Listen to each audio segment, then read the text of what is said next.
今日2025年5月18日星期日。今日天氣報告：今日香港多雲，有驟雨，氣溫25至30度，濕度高，記得帶遮。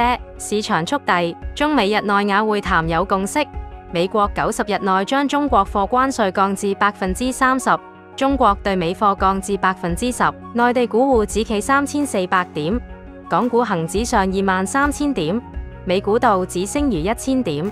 老子話：順勢而為，市場如水，冷靜應對。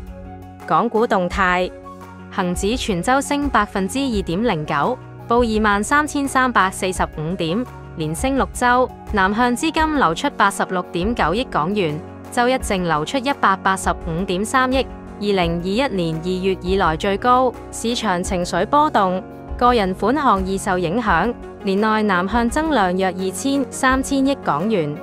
莊子云：心靜則明，記住投資要穩，勿亂陣腳。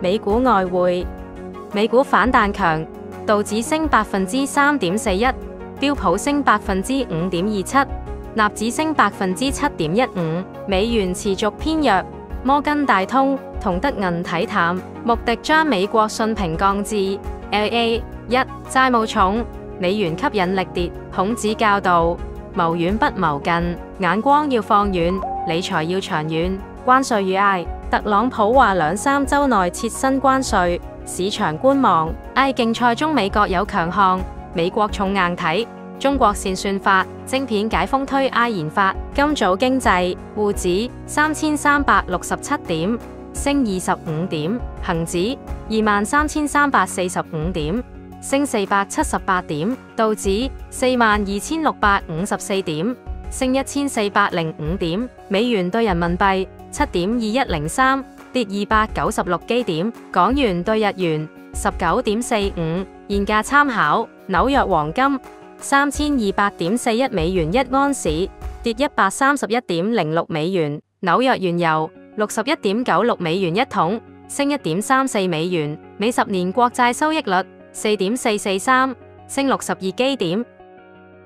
生活逆數：今日月字年4月21日，豬日沖蛇，歲破日，大事慎用。牛、虎、羊，狀態優；鼠、雞、豬，狀態良；馬，狀態平常；兔、龍、蛇、猴、狗，要小心。